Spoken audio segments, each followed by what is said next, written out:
Have you ever seen a movie called Charlie Wilson's War? Well, it tells the story of U.S. Representative from Texas, Charlie Wilson, and CIA operative Gust Avrakatos and their work together to implement Operation Cyclone, a program to organize to support the Afghan Mujahideen during the Soviet-Afghan War. You know the Mujahideen, right? They were the Afghan guerrilla fighters who fought against the Soviet army that deployed to Afghanistan to defend the Democratic Republic of Afghanistan's government during that war. And the war was the result of a power struggle created when the last king of Afghanistan, Mohammad Zahir Shah, established a constitutional monarchy under which the House of the People was to have 216 elected members and the House of the Elders was to have 84 members, 1/3 elected by the people, 1/3 appointed by the king, and 1/3 elected indirectly by new provincial assemblies. Elections to fill the seats saw candidates with platforms that ran the ideological gamut from fundamentalist Islam to Marxism, which is what the People's Democratic Party of Afghanistan, or the PDPA, were. But the king refused to implement constitutionally guaranteed policies that stalled the implementation of the very political processes that he guaranteed in the Constitution that he wrote, which resulted in a power struggle, which the PDPA won in a coup they backed that installed Mohammed Daoud Khan as president in 1973, dissolving the monarchy and the Constitution. But then Khan filled his cabinet not with PDPA members who helped him overthrow Zahir Shah, but with sycophants, friends, and even some members of the former royal party. And of course, members of the PDPA didn't like this, so of course, they couped Daoud Khan 5 years later in 1978 and established the Democratic Republic of Afghanistan, or the DRA. The Mujahideen arose from mostly rural Afghans who had more traditional cultures and practices, so they were in opposition to the Marxist government, whose policies included eliminating usury, ensuring equal rights for women, instituting land reforms because they disrupted the centuries-long traditional cultures in the more remote areas of the country. And they also didn't want to be controlled by the Soviet Union, which was in line with Afghanistan's long history of non-alignment with any nation, although the PDPA was careful not to call themselves communists or Marxists. They called themselves democratic socialists or just socialists and declared that they adhered to Afghan nationalism, Islamic principles, socio-economic justice, non-alignment in foreign affairs, and respect for all agreements and treaties signed by the previous Afghan governments. But the Mujahideen were not convinced, and they organized a rebel force against the PDPA-led government. And at this point, the government did request help from the Soviet Union to control the growing rebel opposition, often brutally. And that is how the Red Army became mired in a losing war in Afghanistan for 9 years. Now back to Representative Charlie Wilson. It was Operation Cyclone, initiated by Representative Wilson, that armed the Mujahideen against the Soviet army. And of course, this wasn't done because Wilson thought the Afghans had a right to self-determination. He did it because they were fighting against a communist government and the Cold War enemies of the U.S., the Soviet Union. Oh, Wilson claimed that he was moved to help the Afghan rebels after he visited a refugee camp in Pakistan and saw the Afghani children with their hands blown off from Soviet mines. But I don't buy that.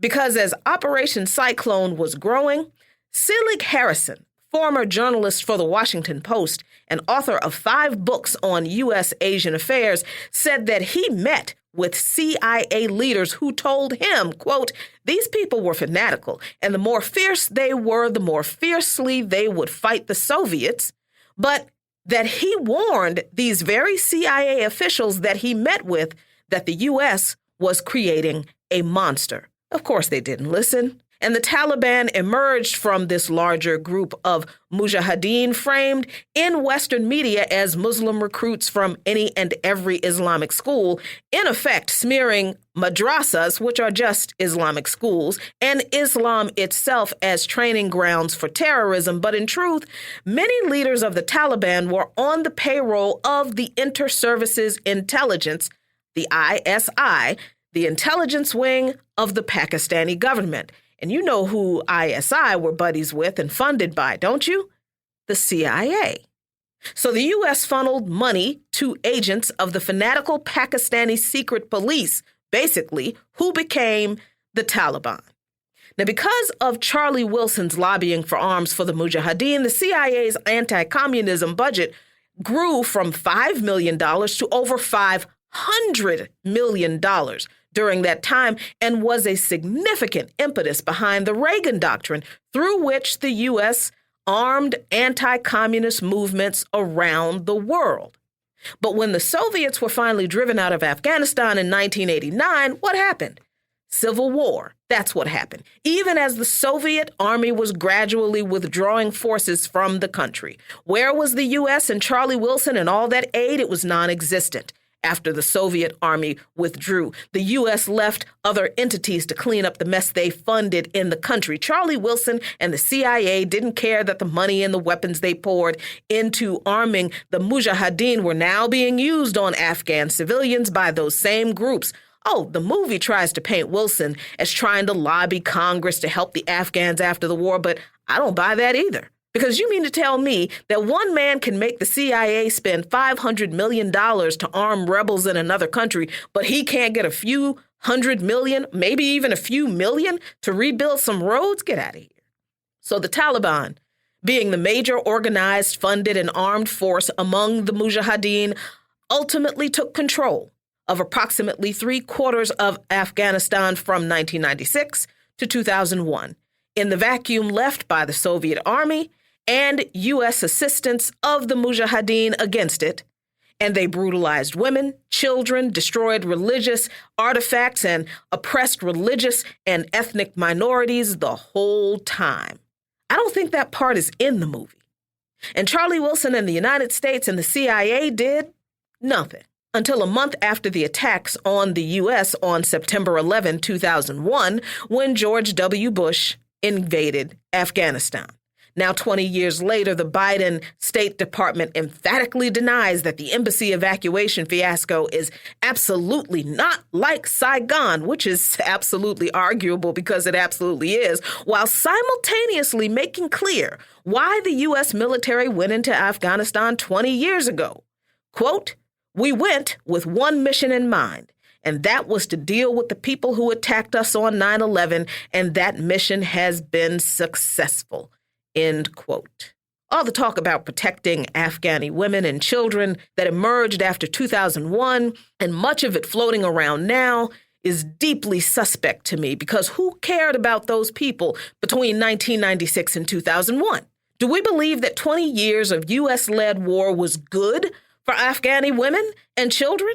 Was it good for them that the U.S. armed the Mujahideen and left them to fight for control of those women and children in the towns and cities they lived in with the Stinger missiles and other military hardware that the U.S. dumped into the country to fight the Soviets?